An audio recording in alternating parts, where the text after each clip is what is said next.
அப்போஸ்தலனாகிய பேதுரு எழுதின முதலாம் நிருபம் 3ஆம் அதிகாரம்.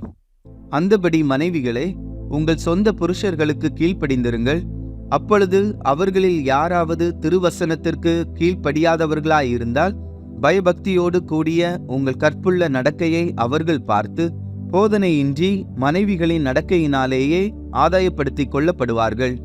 மயிரை பின்னி பொன்னாபரணங்களை அணிந்து உயர்ந்த வஸ்திரங்களை உடுத்திக் கொள்ளுதலாகிய புறம்பான அலங்கரிப்பு உங்களுக்கு அலங்காரமாயிராமல் அழியாத அலங்கரிப்பாயிருக்கிற சாந்தமும் அமைதலும் உள்ள ஆவியாகிய இருதயத்தில் மறைந்திருக்கிற குணமே உங்களுக்கு அலங்காரமாய் இருக்க கடவது. அதுவே தேவனுடைய பார்வையில் விலையேற பெற்றது. இப்படியே பூர்வத்தில் தேவனிடத்தில் நம்பிக்கையாய் இருந்த பரிசுத்த ஸ்திரீகளும் தங்களுடைய புருஷர்களுக்கு கீழ்ப்படிந்து தங்களை அலங்கரித்தார்கள். அந்தபடியே சாராள் ஆபிரகாமை ஆண்டவன் என்று சொல்லி அவனுக்கு கீழ்ப்படிந்திருந்தால், நீங்கள் நன்மை செய்து ஒரு ஆபத்துக்கும் பயப்படாதிருந்தீர்களானால் அவளுக்கு பிள்ளைகளாயிருப்பீர்கள். அந்தபடி புருஷர்களே, மனைவியானவள் பலவீன பாண்டமாய் இருக்கிறபடியினால் உங்கள் ஜெபங்களுக்கு தடை வராதபடிக்கு நீங்கள் விவேகத்தோட அவர்களுடனே வாழ்ந்து உங்களுடனே கூட அவர்களும் நித்திய ஜீவனாகிய கிருபையை சுதந்தரித்து கொள்ளுகிறவர்களானபடியினால் அவர்களுக்கு செய்ய வேண்டிய கனத்தை செய்யுங்கள்.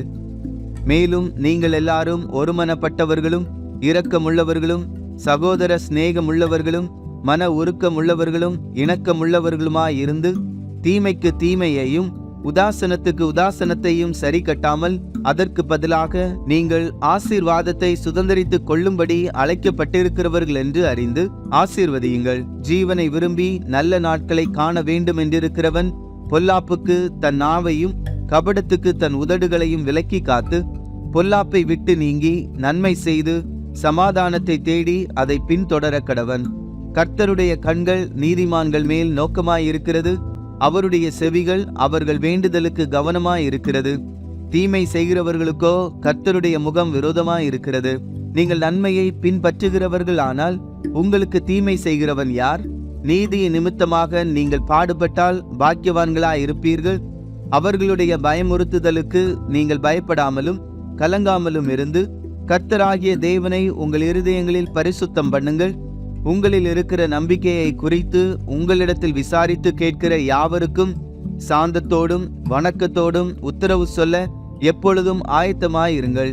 கிறிஸ்துவுக்கேற்ற உங்கள் நல்ல நடக்கையை தூஷிக்கிறவர்கள் உங்களை அக்கிரமக்காரர் என்று உங்களுக்கு விரோதமாய் சொல்லுகிற விஷயத்தில் வெட்கப்படும்படிக்கு நல் மனசாட்சியுடையவர்களாயிருங்கள்.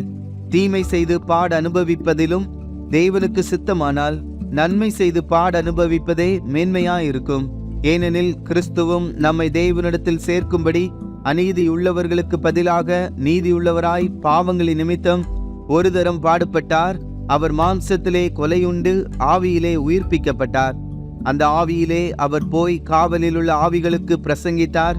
அந்த ஆவிகள் பூர்வத்திலே நோவா பேழையை ஆயத்தம் பண்ணும் நாட்களிலே தேவன் நீடிய பொறுமையோடு காத்திருந்த போது கீழ்ப்படியாமற் போனவைகள். அந்த பேழையிலே சிலராகிய 8 பேர் மாத்திரம் பிரவேசித்து ஜலத்தினாலே காக்கப்பட்டார்கள்.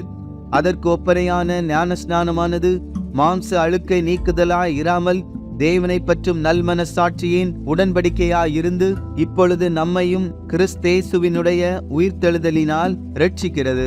அவர் பரலோகத்திற்கு போய் தேவனுடைய வலது பாரிசத்தில் இருக்கிறார். தேவ தூதர்களும் அதிகாரங்களும் வல்லமைகளும் அவருக்கு கீழ்ப்பட்டிருக்கிறது.